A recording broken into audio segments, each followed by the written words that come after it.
They have told you us many times until today, we are going to do whatever we want, and you can scream and shout about it, but nothing will change. A case in point, forget wars, forget Gaza, forget everything. We now know, all of us, beyond the shadow of a doubt, that our leaders are all pedophiles and predators and rapists. And they are covering up for the Epstein file. We know. Like, everybody knows. And it has become so public knowledge that, like, everybody is joking about it. In late night show, hey, our president is a pedophile, our president. And just people are talking about it as if we're talking about the weather. Joining me now is Bassem Youssef, a bit legendary. He was known as the Egyptian Jon Stewart for a while. He was the Daily Show's senior Middle East correspondent. He won the International Press Freedom Award by the Committee to Protect Journalism.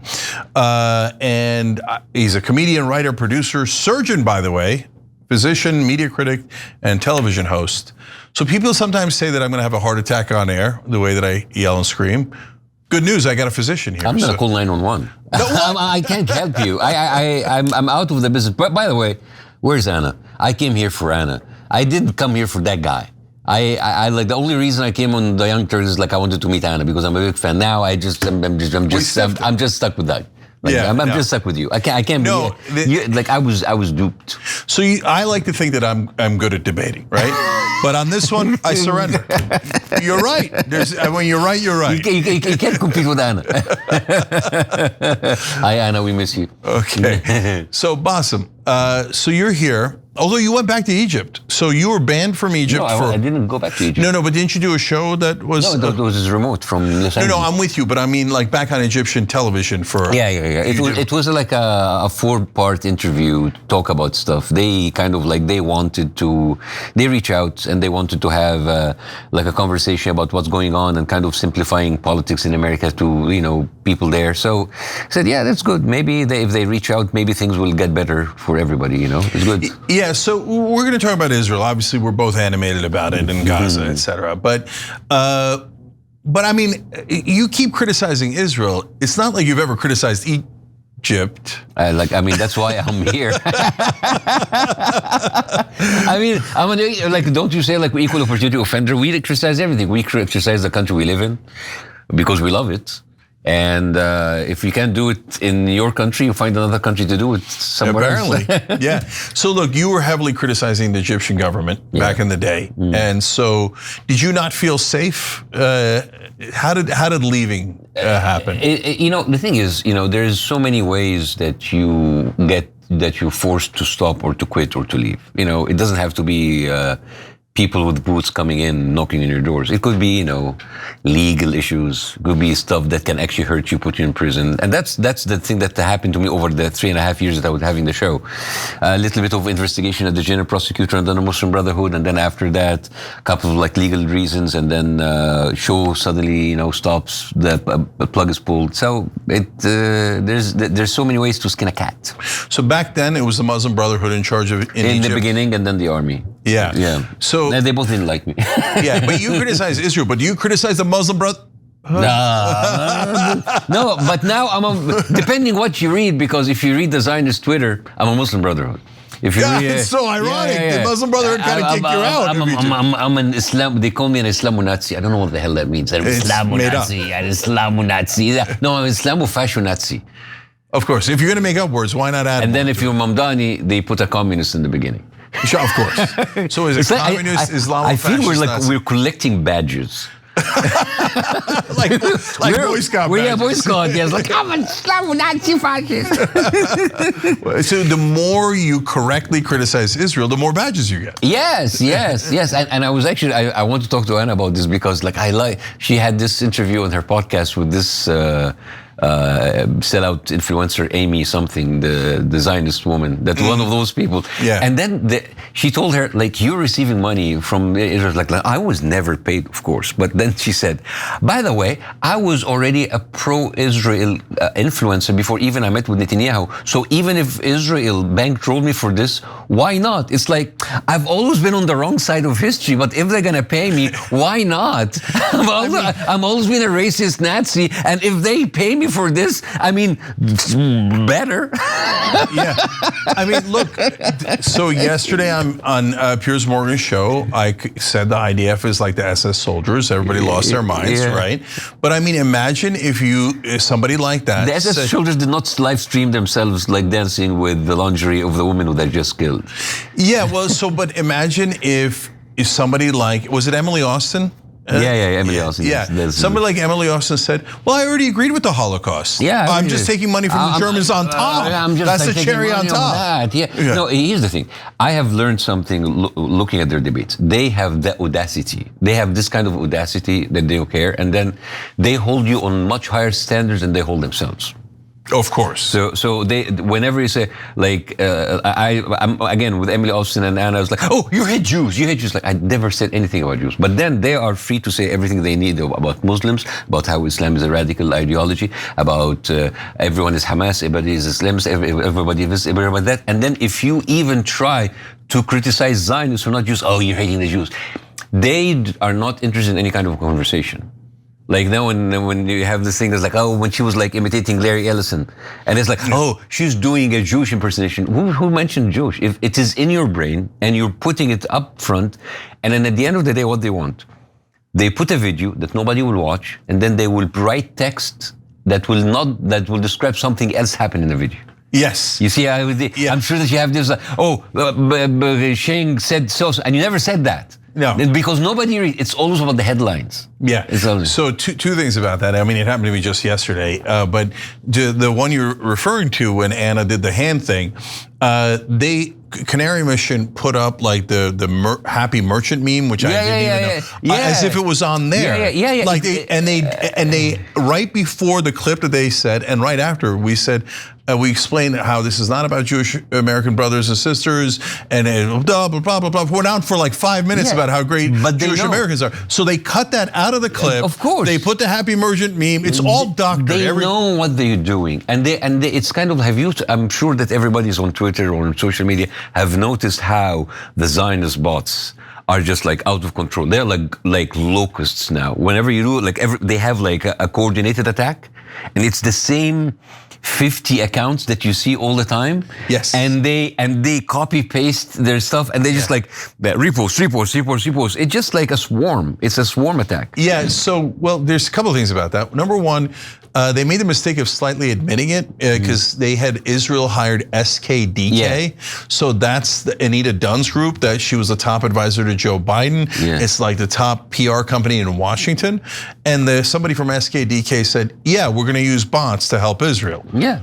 So they're just saying it. They're just saying. So that's why it doesn't mean anything. Like I don't know anybody who has actually the audacity to defend Israel unless they are a bot or paid or just some Indian dude who's like also paid for that, because the Indian accounts are just like going out of hand. The Indian Zionist accounts are crazy.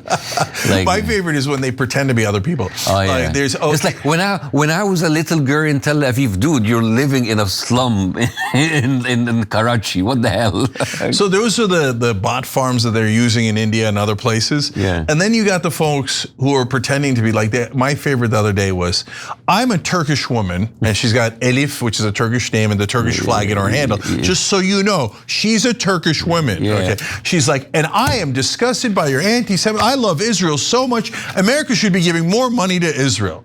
Yeah. I'm like, yeah, sure. You're a random Turkish woman who's obsessed with America giving more money to Israel. Yeah, you see, that will not even a Turkish person who likes Israel will never say that in public. Exactly. Like what? Because it's so random. No, because the thing is, they are never interested in conversation or debates. They're interested to creating noise and confusion. Like any point has a counterpoint, even if the counterpoint is bullshit. I just like fill it with a counterpoint. I fill the air with that, because if they do that, they will already have ammunition for whatever it is to keep the noise going. Although you know that's wrong, but it doesn't matter. They need to just speak up. Yeah. So Bassem, that was invented originally by the cigarette companies, right? The tobacco companies. Yeah. So we don't need to get them to believe that cigarettes are good for them. They need to be confused. We just need them confused, so they're not sure if it causes cancer. Exactly. Then the oil companies did it with climate change, and then Israel's like, oh, that's perfect, because we don't need them. I think Israel has been doing it way before these people. Well, which brings me to Candace Owens' point. So, so these are all banned people. She's banned, you're banned, I'm banned, but here we are. Yeah. You know, so she said, in a moment that I thought was actually startling. Oh, I get what happened my whole life. I was taught to hate Muslims, so that when Israel said that we had to attack them, I was primed for, well, of course we have to give Israel money to take the occupied territories. And of course we have to attack Iraq because of fake weapons of mass destruction information. Plus, they're dirty Muslims. Of course. I mean, they happen to be Israel's #1 enemy. Yeah, and the thing is, the way that they do that is remember how the most common phrase Ben Shapiro and the likes use? There's no moral equivalency. There's more and more rivalry between Israel and Hamas. There's more and more rivalry between us and the enemy includes everybody.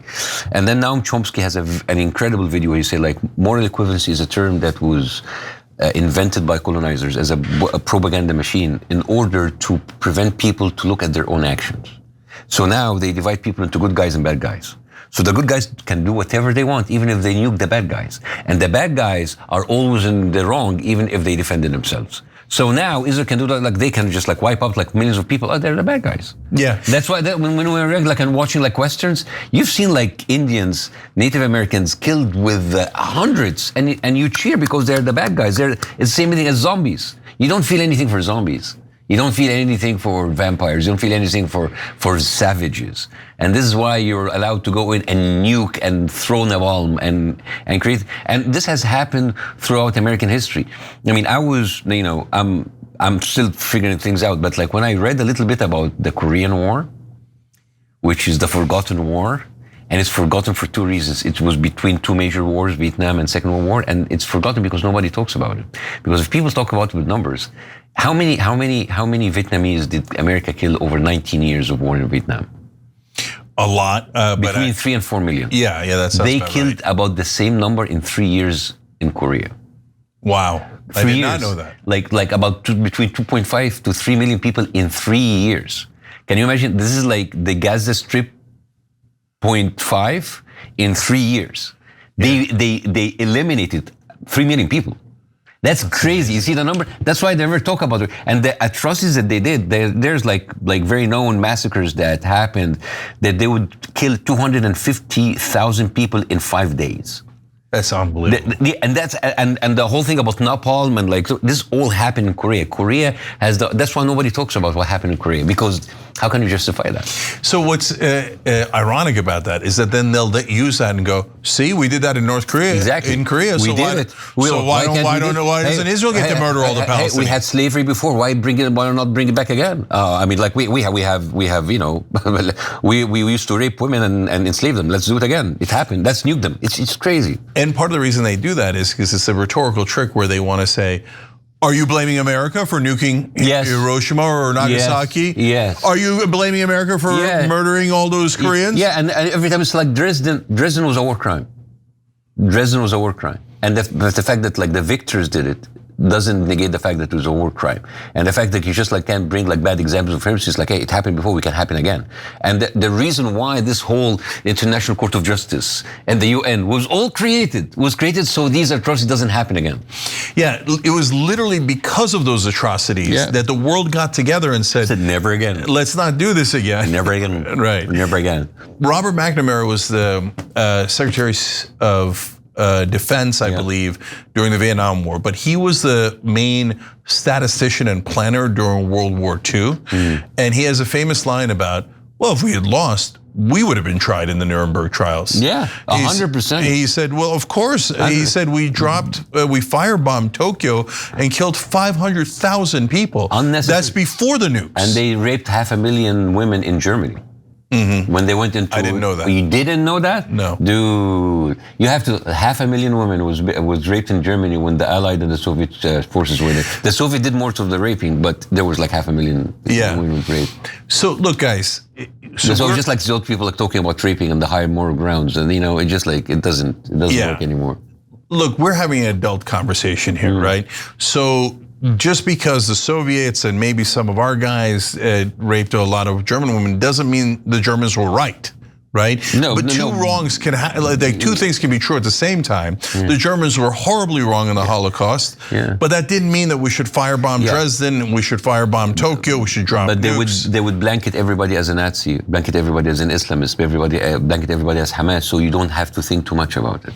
Yeah, and so I read some firsthand accounts. I love history. So when I was in college and in law school, I studied international war crimes, and I studied genocides, I studied these topics, and one of the things is in Europe, the Turks were considered constantly propagandized as the barbarians. The barbarians at the gate, because we came all the way up to Vienna, we took Southern Europe, right? So every piece of propaganda was horns and demonic. And so like if you kill a Turk, you're doing God's work, right? So that's exactly to your point. But that was centuries ago, right? And so here we come all the way up to yesterday. And to prove your point, Randy Fine and I were on Piers Morgan together, and he said, "Well, you're a Muslim." And did he eat up Piers Morgan because that guy is so? Yeah, I know. He joined live from a buffet. Okay. So even I get to make that joke because of Randy Fine. Okay. Anyways, and he said, "Well, Israel is surrounded by Muslims." Yeah, and that's it. And that's the justification for killing all Muslims. Oh my God! And then, by the way, then he'll say you're an anti-Semite if you criticize Israel. So wait. Saying we should kill Muslims just because they're Muslims is not bigotry, but criticizing Israel's genocide is bigotry. But you see, he knows who he's talking to. He's not talking to you. He's not talking to your audience. He's talking to the people in the middle who doesn't know, and he talks to his audience who's like, yeah, Muslims are bad. Like they are surrounded by vampires. They can do anything. You see, they have done their homework over 70 years.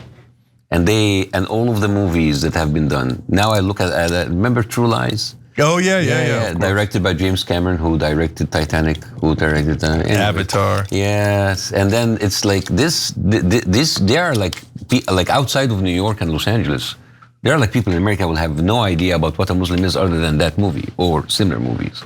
Yeah. And so they have been embedding this into people's mind for so long that now we have to work from all the way back. It's like, guys, we're humans. Yeah. We deserve to live like you. We need to have like an equal level of conversation about what does it mean to have a human life. Yeah, so when I was a kid, since I loved history, I wondered what I would do if I was, alive during the Holocaust or any of these big genocides, right? Or what I would do if I was alive during the Civil Rights Movement, right? You do exactly like what you do now. Can't do anything. We are helpless. And the thing is, we know this whole fantasy about like if people knew all the time. We knew, and now we know. Like, why go far? Look at the Iraq War. Do you remember the demonstrations? Thousands of people, similar to the Palestinian, millions. And everybody know that like Colin Powell was lying, and everybody knew it was lying, and then they did it anyways. And this is the thing about what is happening in the West world right now. It is like kind of like shocking for many people like me who wanted to come to America and believe actually America, stands for many of those values of freedom and transparency. Is that they have told us many times until today, we are going to do whatever we want, and you can scream and shout about it, but nothing will change. A case in point: forget wars, forget Gaza, forget everything. We now know, all of us, beyond the shadow of a doubt, that our leaders are all pedophiles and predators and rapists. And they are covering up for the Epstein file. We know. Like everybody knows. And it has become so public knowledge that like everybody is joking about it. In late night show, hey, our president is a pedophile. Our president. And just people are talking about it as if we're talking about the weather. We're so desensitized, like, yeah, half of Congress must be in those files, and that's why they're not releasing it. And they are in this position. And this is why I remember how Americans would make fun of us, like, oh my God, like you cannot talk about anything. You cannot talk about how corrupt your politicians are in the Middle East. That's why nothing never changes. But here, we can talk about everything, but nothing ever changes. Yeah. So I actually we're in the same position. Yeah, I'm way more optimistic than you because I'm seeing a lot of things change right now, and so we could. No, I'm the pessimist. I know. We'll debate that. We'll debate that. But I think that the big difference, and first I'll go make your point, right? So mainstream media in this country, I think, are actually the biggest liars. Oh yeah. They claim that they're the most objective. The Iron Dome of Israel. Yeah, and so they are in a lot of ways, right? So they're the ones who smeared Muslims our whole lives. Candace is right about that. It wasn't the dentist who did it. It was the media who did it. Yeah. And it was back then, there was no online media. All there was mainstream media. They did it. They lied over and over and over again, smeared all Muslims, protected Israel in every imaginable way. Yeah. And if unlike today, if you said anything critical of Israel, even the slightest bit, 2 years ago, you're instantly fired, instantly. It's an automatic death sentence in your career in media or politics if you said something against Israel. So, and then by the way, you'll say, well, that seems like you're controlling anyone who is against you, and they'll say, how dare you're fired. Yeah, well, how dare you say something that's so true. You're anti-Semitic. It's so anti-Semitic to say what's happening in front of your eyes. And that's why I'm gonna fire you. Well, you're proving my point. Yes. You're proving my point, right? So they don't see, in fact, Katie Miller, again, on Piers Morgan yesterday, I was on with her, she threatened to deport me, denaturalize and deport me because I criticized Israel. Yeah. What is this? So, okay, but now, Bassem, making my point on hope, but now the right wing is beginning to see it. Jewish Americans are largely voting for Mamdani. Under 45 years old, 67% of Jewish New Yorkers supporting Mamdani. At a Turning Point USA conference yesterday, we covered on the show today, one of the Christian right-winger asked J.D. Vance, why are we supporting Israel, right? Tucker Carlson, Candace Owens, all of a sudden on fire and starting to tell people, this is all a lie. There is no special ally, it's just made up. Every nonsense piece of propaganda you heard about why we owe Israel is just a fabrication of mainstream media. So, like, do you see that hope? I see that, but like, there's where the pessimism comes from, because my highest point in the last 2 years when the university protests broke up, it's like, oh my God, that's amazing. That's like a huge shift. Then I saw how over time this was absorbed, killed, doxed, like everybody was hurt, people lost their jobs, and now this year you don't see a single campus with any like protests. So the thing is, they take the first shock and then they work around it in order to kind of flip things, but over time. We see all of these vocal names, yes, but what was happening is that they are spending so much money on the other side in order to take over HBO, take over TikTok, whatever. And so so the number of people who are aware are increasing, but over time they are flooding it with more mainstream media, more control. HBO and TikTok will be like a Zionist bot. It's just not gonna. TikTok's already gone. It's done. They've started banning people. Already. They're already banning people, and over time, in 5-10 years from now, whoever is vocal right now will be either alone or be kind of segregated or being put on the side, not being in mainstream media again, because this is what they do. It's just like, I think we're looking at this, but I have seen now what they're doing, and they're in 10 years, like nobody now remembers Iraq. Nobody now remembers, like, but they're bringing it back, and people are saying. I mean, the right wing is saying they were wrong about. Anna went on Glenn Beck's show. Glenn Beck nearly crying about how wrong he was about the Iraq War. Tucker says he was wrong about the Iraq War. So what? They hate Dick Cheney. But they are like, they say this after the fact, after the harm has done. Like, people will come and cry about Gaza in a couple of years, but Gaza is destroyed, and all of those people are not coming back. What I'm saying is that I think. My problem with the pro-Palestinian side is that we are so optimistic, happy with the small victories, but on the ground they're winning everything. Yeah, so it's the old quote from Martin Luther King, and I think maybe Longsworth or something about truth forever on the scaffold, wrong forever on the throne, but that scaffold sways the future. So there is that paradox that you're right. So like we're super excited about Marjorie Taylor Greene and Tom Massey backing us, and then you go and wait. That's 2 out of over 535, right? Yeah, because also there's a lot of like Democrats from their side. Yeah, no, there's Ro Khanna, there's Bernie to some degree, et cetera, et cetera. We're talking about 10. So no, like overall, we got a letter signed by 50 people saying, "Hey, stop sending bombs to Israel." That's 50 out of 535. 2 on the Republican side out of, nearly 300, 250 to 300 members of Congress that are Republicans. So I'm agreeing with you. Like we have from 2 to 10%, they have 90%, 98%. Yeah, and imagine like 2 years of bloodshed and like really like live streaming and genocide, and we only go down up to 10%. That's what else could be done? I know, so I see that crystal clear, right? And then Larry Ellison says, to your point, we're going to monitor every citizen. Yeah, so they can be on their best behavior. On their best behavior, and they use Gaza as a testing ground. Yeah. Palantir did, and some of the other tech companies, so they could surveil us. So if we lose in 2028 and the Palantirs and the Ellisons win, their candidate wins, then I'm worried you're right. That eventually what they're going to do is they're going to colonize and occupy America. But the thing is, like a democratic president will not change that kind of momentum. No. I'm not talking about a Democrat or Republican. But the thing is, my point is not that people are aware. Okay, this is where my pessimism comes from.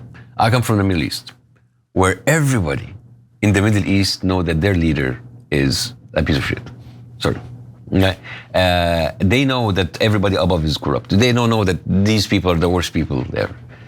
But they cannot speak up out of fear. Here, you'd either not speak up out of losing your job, or they're just like too little to actually create an impact, and they are going to be used as, see, we have freedom of speech, we let those people speak. But they continue doing whatever they want above. Because whoever's going to come from the right or from the left, from Trump or whatever, they have people on both sides, and it is the allegiance of Israel that comes number one. All of the other issues, the Republican, Democrat issues, abortion, gun control, immigration, healthcare, these are secondary issues. Yeah, so whoever comes in power. So look, the American citizens are always secondary in this corrupt system. Yeah. So, and it's not just Israel, big pharma, oil companies, defense contractors, they're all listed above us. But the big pharma is not taking you to war. Yeah. Although they do kill Americans because the health insurance companies. Right. They kill us legally. Yeah. And look, over 70,000 Americans die every year because they don't have health insurance, because we have an ludicrous, corrupt health insurance system. That's their problem and their pre-existing conditions. Yeah, exactly. And then they blame us for it. But I'm not talking about like, if a corporate Democrat like Joe Biden wins, or a sellout like Trump, who pretends to be anti-war and independent America first, wins, but then does the same exact thing Israel wants, then you're not going to solve it. My point is, then Palantir wins, Ellison wins, the pro-Israel radicals in this country win, and they start to totally control the American population and snuff out freedom, right? But if one of our guys, whoever it might be, and I don't even know who it might be at this point, right? But you use them? No, I'm like a Ro Khanna or someone who's honest and is there enough money to go behind those people? Because like those. No, but remember Bernie, even before this issue came up or anything, raised over $250 million in 2016 and 2020 from the grassroots. And he was defeated by his own party. No, I get it. So, but what I'm seeing, because of how much they've lost ground with younger voters, how much ground they've lost with right-wing voters, and this difference of the infrastructure. Before, all you had was mainstream media, but now you've got us, you've got Tucker and Piers. It's a mess, but it's something, right? And you've got all of these different things that are sprouting up and going, no, they're lying. Yeah. And so look, Trump polled today out. The young voters are gone. He had an 8-point lead and now he's down minus 55 with young voters, okay, under the age of 30. Now, why? Why did he lose all the right-wing voters that are young, all the independents who are young? It's down to 75 to 20. Like 75% disapprove, only 20% approve, okay? The reason he lost them all is because none of them watch mainstream media. You know, when you say that mainstream media is the Iron Dome of Israel, it's so true. Without Iron Dome, now all the missiles are landing, right? Exactly, yeah. So, and in this case, it's not missiles that do harm. This is actually truth, right? And the truth is starting to land. And where's it landing the most? Among the young, because they don't watch any TV. That's absurd to watch. What do they go watch? Jake Tapper? Yeah. Right. Oh my God! Don't do that. That guy. He single-handedly pushed the laundering of the rape hoax of October 7th for months, and he would bring people from Israel who were unverified, who had lied on their testimonies many times, and he would just every time Israel like bombs Rafah or Gaza, let's talk about the rapes that happens in October 7th. Like every single time, that guy. That guy. So look, the rape one. F you, man. Yeah.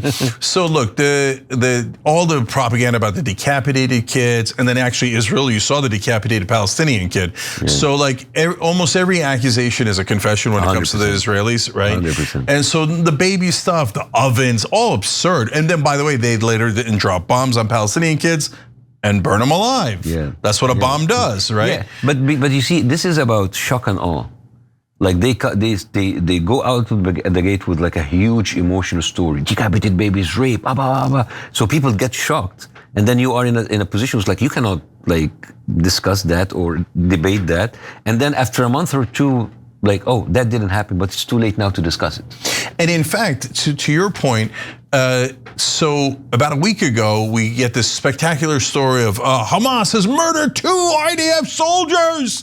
They broke the ceasefire, and then Israel attacks, and of course they're right to defend themselves. Then you find out from Drop Site News, no, Hamas had not attacked. They ran over their own unexploded ordnance, and it blew them up, and so it was their own bomb that killed them. To this day, every mainstream media outlet is still writing that Hamas killed those soldiers. It's a verifiable lie, and they just print it. Yeah, well, how can we forget when Israel bombed Iran?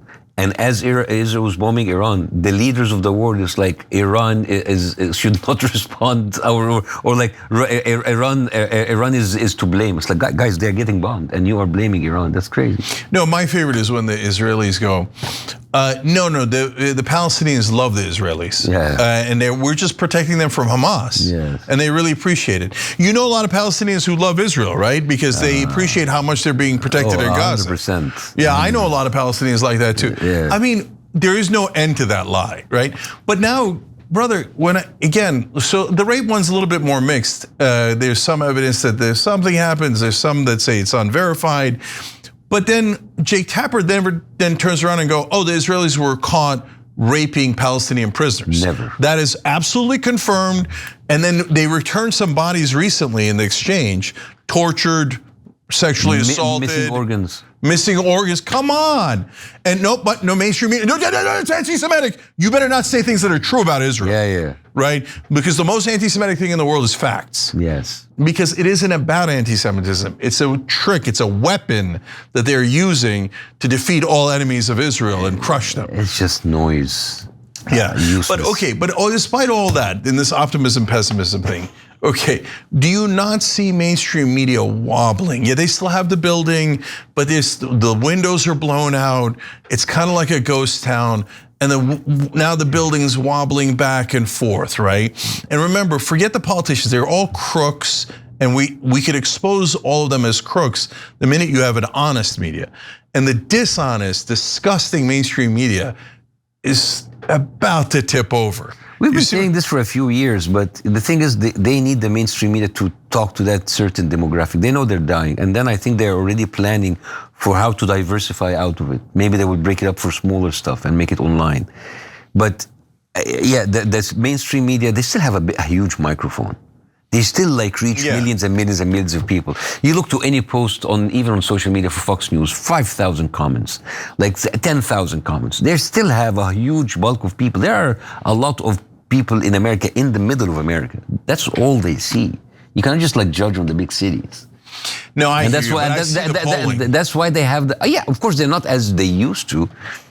But man, it's not just like the mainstream media. I mean, like even from the 90s, there were the Drudge Report, the Daily Wire, PragerU, Breitbart. All of that is just they control it. It's not like they're like just hiding behind the mainstream media. They are very, very, very active in the digital media and then very, very, very powerful too. Yeah. So then let's finish your super dark vision for the future. Okay. So what do you, in your view? So they reconstitute media somehow, and one of our Jewish members wrote in earlier today and said, "Oh yeah, they're doing the World Zionist Congress in maybe it was yesterday." In Israel now, and they're saying out loud how we're going to control social media and the influencers and get a lock on American media again to make sure that they don't mind when we take Gaza, right? No, I don't think even it's about Gaza anymore. It's about taking over the West Bank. It's about the vision of greater Israel that they are talking about it like right in your faces. I mean, every time, remember when we say like they are going to displace Palestinians outside, it's like, oh, that will never happen. It's happening. They will kill like half of the Gaza. It happened. Everything they said they're gonna do, they're doing it. We're gonna annex the West Bank. Oh, that's not gonna happen. It's happening. And now, they already annexed like a huge part of Syria already. What prevents them from now going into like greater Israel, even bit by bit? And that's why they need that. So my dark vision of mine is that it's gonna be like a holy war. Maybe they can like blow up the Al-Aqsa. Like have that temple with the red heifers thing that they're doing, which is like basically we're ruled by maniacs, and now the dark vision is the end of the world. Okay, all right. Well, now you can all root for me because there's gonna be no time for Shing to do anything. So I would be shocked if that happened. Why? There are people who are actively pushing for the apocalypse. No, not because they're not pushing for it. They absolutely are. To your point about the Christian Zionists, so those are the guys going around saying, "Oh, we have to destroy Al-Aqsa Mosque," and they have conferences in DC attended by Mike Johnson, the Speaker of the House, talking about how they brought the 7 red heifers, like paid $500,000 and imported it to fly it to Israel. I did an episode with Mahdi Hassan about that, and the conference is online. They have rabbis, they have politicians, they have Mike Johnson, and they talk about like how it is essential to burn these cows, and they put it in water so people could be purified, so people could go into the third temple, which will build over Al-Aqsa. Yeah, no, I know all of that. I've known that the entire time, and every time we said it, the Jake Tappers of the world would be like, "Oh, that sounds conspiracy." It's just like, how is it? They're talking about you see, they're talking about it openly, and then when you point it out, you're either conspiracy theorist or you're an anti-Semite. Yeah, so that's to be expected. But what is not expected was Tucker Carlson the other day did a segment on how much he hates Christian Zionists. Zionists, yes. Right, like he loathes the Christian Zionists. And I had a right-wing pastor call me. Okay, it's off the air, off the record, so I'm not gonna say who, but somebody that's very recognizable called me to say, "I'm sorry, you were right." So Israel has been tricking us the whole time. This is not the Israel of the Bible.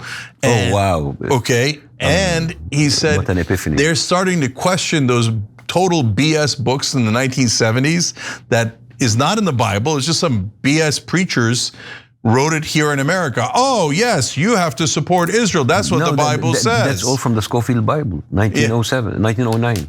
Yeah, and the Scofield Bible, and that pastor mentioned that as well, right? So now eyes are starting to be wide open. What are they gonna do? So speaking of Noam Chomsky, right?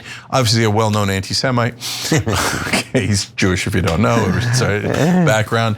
And so Chomsky and I had a conversation just like this a couple of years back during COVID, and he seemed weirdly hopeful. And normally he's in the Bassem Youssef school of pessimism, right? and you know, he's super old even back then. And then I asked him, I said, "What's going on? Why are you hopeful?" He said, "Cenk, you can never convince the Jake Tappers of the world, the guys who are already in power." Like all this trying to convince them is useless. No, they're getting paid. There's infrastructure. It's already that pie is baked. He's already pro-Israel, but he's just like, might as well be paid for it. Like Amy. Yeah, and I said, okay, so what? Okay, I know that too. But so where's the hope? He said, no, we already moved the young. They're screwed. Okay, once you move the young, it's just a matter of time before they get into power. And so to that point about the JD Vance clip from yesterday at Turning Point USA, you think all those young right wingers are going to go back to kissing Israel's ass? No. And again, I'm going to inject a little bit of my pessimism to tell you, because I've seen that happen in corrupt countries before. The vast majority of young people, usually, their heart is in the right place. Even if they were delusional, they come back. But the problem is, who will get to the point of power? Will be the kid who had an encampment or asked JD Vance, or he will be the informant who turned this kid in and take the money and run for the student union and then go into Washington and then go into politics and then run into a campaign with a corrupt politician, because corruption likes company. And they need the corrupt people, because you see, I remember I told you this. We already agreed that we know that most of these like politicians, they have sex tapes, they have, raping charges, raping accusations, pedophiles, whatever. They need them there because they pick and choose them only if they are corrupt. So they know that they can always control them. So the good ones are weeded out throughout the process as you go up. Yeah, I mean, I have a million stories about that show that you're right about that. So, I was on UCLA's campus, did an interview with their local radio station. Kids are scared to death. And why? Because guys like Bill Ackman put out a letter saying, if you ever participated in a pro-Palestine protest, we're going to put you on a blacklist, and you're never going to get to work on finance, etc. By the way, we don't control anything. Yeah, but we're going to ruin your career before it even gets started if you show any sympathy for human beings like the Palestinians. But I don't control anything. Exactly. So now it becomes like money and power versus numbers. Yes, that's exactly what it. But my point is, there's too many numbers. So like here, this is not a great example, but so we were talking about Greater Israel, right? So we know they're going to try to take West Bank, Gaza Strip. They say it all the time. In fact, we get a lot of our news from the Israeli press. Yes. Because the Israeli press is pretty honest, right? Yeah. They've got right-wing propaganda, but they have a lot of press going, oh, no. They put up a map of Greater Israel and they voted and they say never Palestine. But you never see it in American news. But you never see it in American press. Yeah, that same way, remember Alexander, the Abramovich, the guy who the pedophile? That you can only see it on Young Turks, Breaking Points, and other like independent podcasts, but in the mainstream media, not a single mainstream media purported it.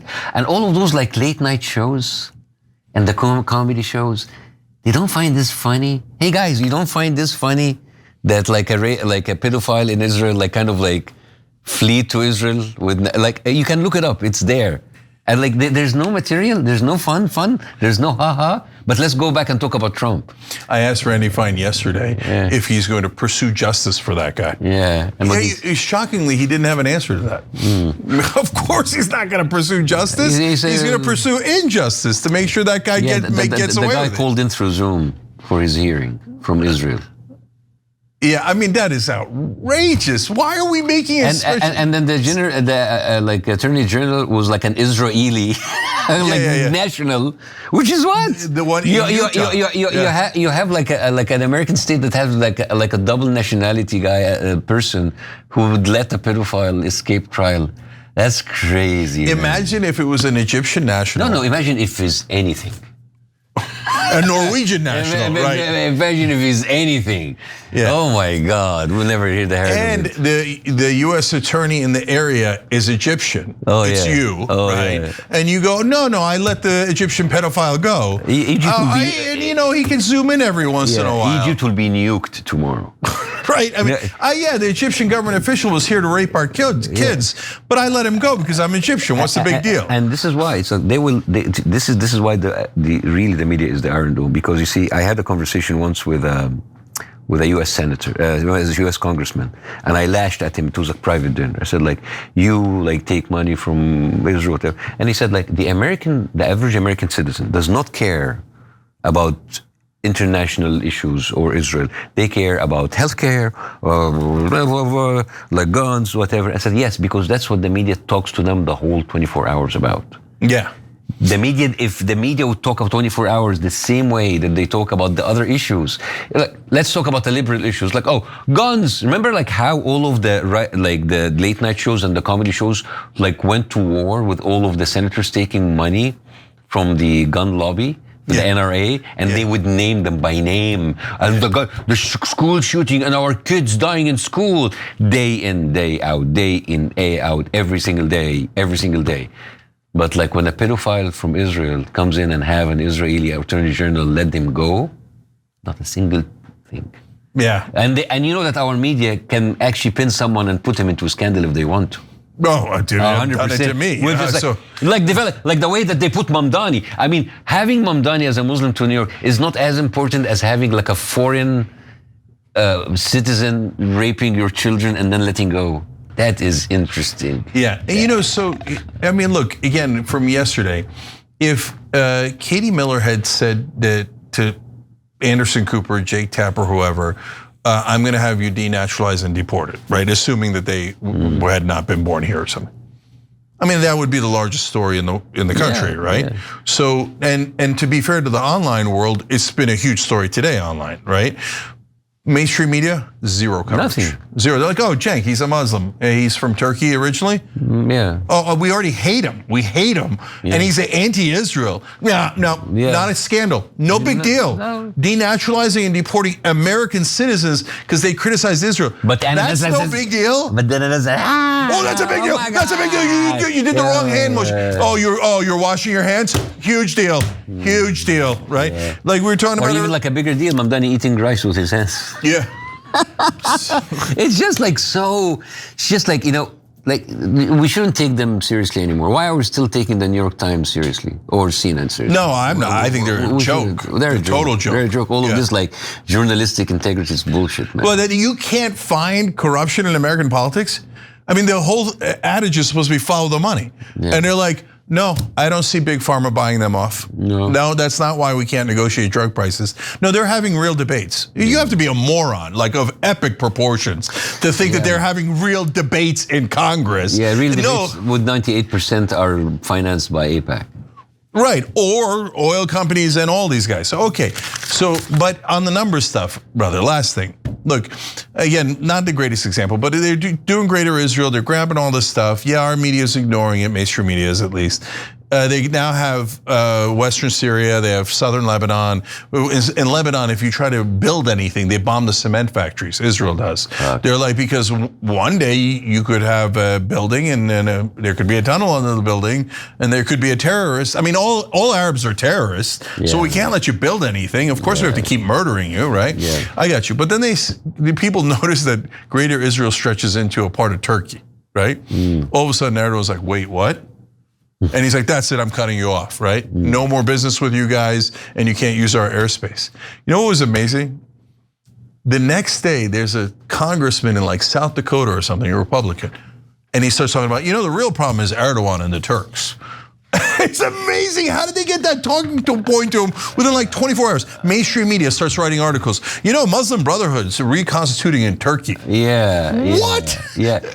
And it needs like a kind of like insignificant guy from South Dakota. So because we need someone to say that. So it's been said, and then let's investigate. It seems to be something. Yeah. Let's not investigate the genocide, but let's investigate a made-up charge against Turkey. Let's not investigate the Greater Israel area that is there, like map that they're just talking in our faces that we're gonna take it away. It's like, okay, all right. But the bottom line is, I think that the numbers are like, so the reason I brought up the Turkey thing is there's only so much you can push people before they go, wait, did you say you were going to invade me?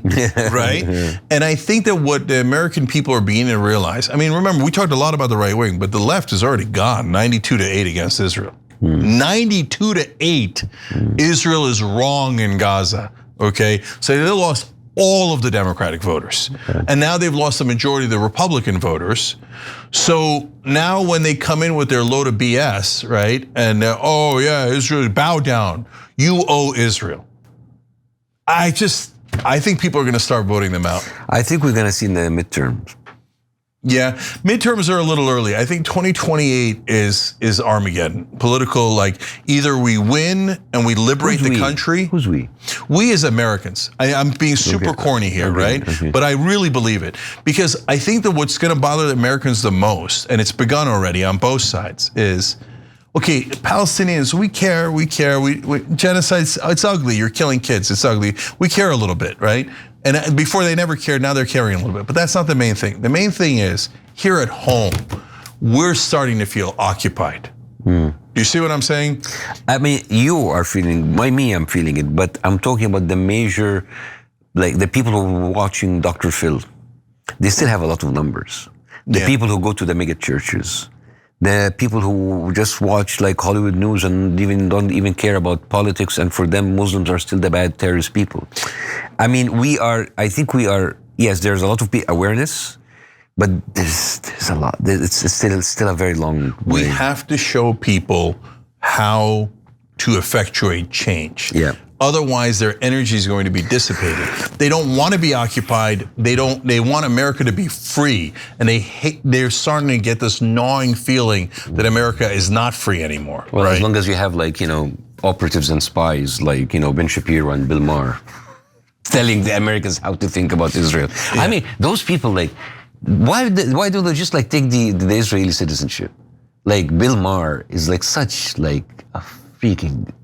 Like I like how Bill Maher always brags about being an atheist. I'm an atheist, and religion is bad. But it's like, and then the same people like, oh, Israel, it's the promised land. It's promised them, it's a book called the Bible. Dude, you don't even believe in that. It's like they believe in God, and this like we're God chosen people. Do you believe in that God? No, I don't. Allah. What? Yeah. What is this? What is this? No. Yeah, Bill Maher is Sam Harris, same thing. Same thing. This like we're atheists, but they're not atheists. No. They're atheists as like, they despise religion, but they are like they're all Israel's bitches. Yeah, like when I say I'm an atheist, I mean it. I don't care about the religions at all, right? When they say they're an atheist, they literally say, except Muslims are the worst. Yeah. That's not an atheist position. That's just literally bigot position. They will pile also on Christians. Okay, I don't know if I'm going over, but like I can say something. Because this really encapsulates many things about the likes of Bill Maher. Bill Maher has this documentary called Religious. Yeah, I saw it. Yeah, remember that? Yeah. Remember how he went to the Muslims and then like all about like, going martyr and killing yourself and 72 virgins and all of that. Then he went to the Christians, the raptures, the end of war, whatever.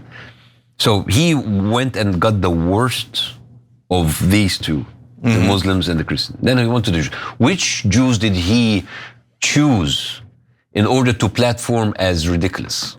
It's not I don't remember. Yeah. He went to the Naturi Karta, which is like a subsect in Brooklyn, and it's all over the world. And they are Jewish, but they do not recognize Israel's right to have a state unless the Messiah comes. So they consider Israel is like an atheist, secular country that is against the Messiah. It's an antichrist. Yeah. And he left all of the examples of all of the stuff that's happening in the Talmud and the Jewish faith and the Zionists, and he went to the people which their only problem was that Israel is in the wrong. Yeah, that's amazing. You see that the pick and choosing. You see, like he didn't care about every. He went in and he handpicked stuff from the Quran and stuff from the Bible to talk about young marriage, child marriages and killing yourself and killing infidels. Well, there's in the Talmud, there's a lot about like stuff that if we say it, it's going to be anti-Semitic. But he didn't bring that. Is the Talmud anti-Semitic? The Talmud because it's in the Talmud. Well, if you say that makes you anti-Semitic. But you see how eating dinner tonight is going to make you anti-Semitic. Everything makes you anti-Semitic. He picks and chooses. When he went to the Jewish part, he didn't get the worst out of it. He just got something that would serve Israel's political agenda. So he's complete. I remember Bill Maher. I'm an equal opportunity offender. You're not, and you're not funny anymore. you're a piece of shit. Yeah, so in Sam Harris, the interviews debate that we did like over 10 years ago, about 4 hours, so that's some interesting viewing there. But in the middle, he admitted, yeah, because he's like, oh, it's a text. The Quran has the worst text. I mean, I'm opposed to all the religions, but the Quran makes Muslims worse because of how terrible the violence in the text is. So then I started reading from the Old Testament, and he's like, you're right, the Old Testament's worse.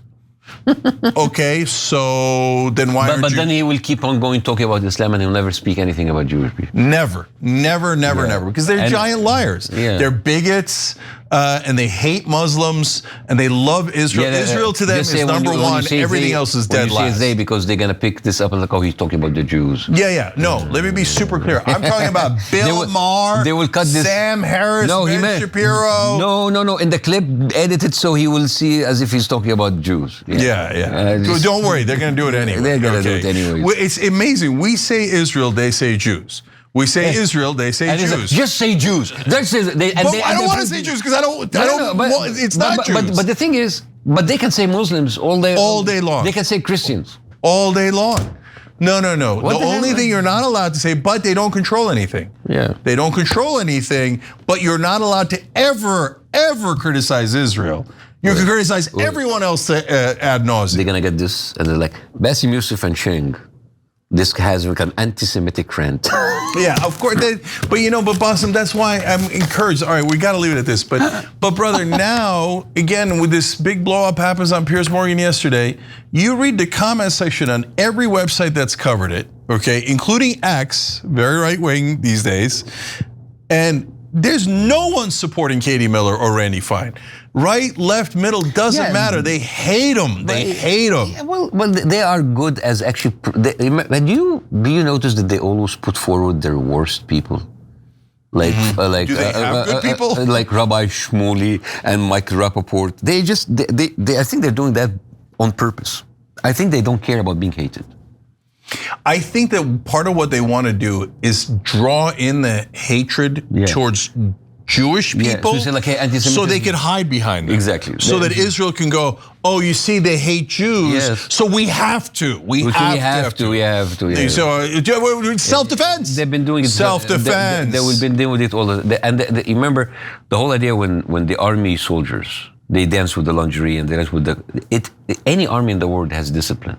They will not be allowed to put that online unless it was encouraged, unless it was allowed, unless it was actually pushed, because I talked to like a professor in London, so like they're doing that on purpose, so everybody was like hate Israel. Part of it is like, it gives them the excuse, and second part of it is like, they actually believe that like on the dogmatic side, is that the whole world will be against Israel. So they need like, give me more hate.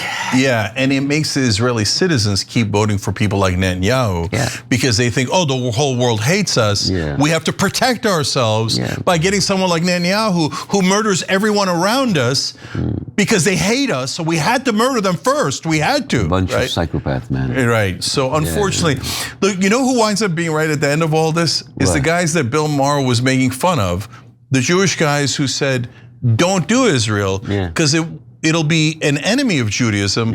It'll go in a nationalist direction, which is the enemy of religion, and you'll destroy Judaism if you do Israel. There's some chance they were exactly right. 100% right. 100%. I mean, of all things in the world, Jews against Israel turned out to be the most prescient group there is. Yeah. All right, bro. I miss you, Anna. I'm sorry you weren't there. I miss you, Anna. I came for you, not for him. Next time. I enjoyed it. Okay. All right. Thank you. Okay. All right. Much love. Oh wait, Bassem, where can people check you out? Oh, Bassem, add Bassem on Instagram, add Bassem Youssef at X, and website BassemYoussef.xyz. I'm going to Arizona tomorrow. Halloween weekend and San Antonio next weekend. All right, and Israelis are going to want to check it out even more because on Halloween he's one of the scariest guys you know. Right? Yeah, that's my Purim. All right, we love you guys. We'll see you next time. Thank you.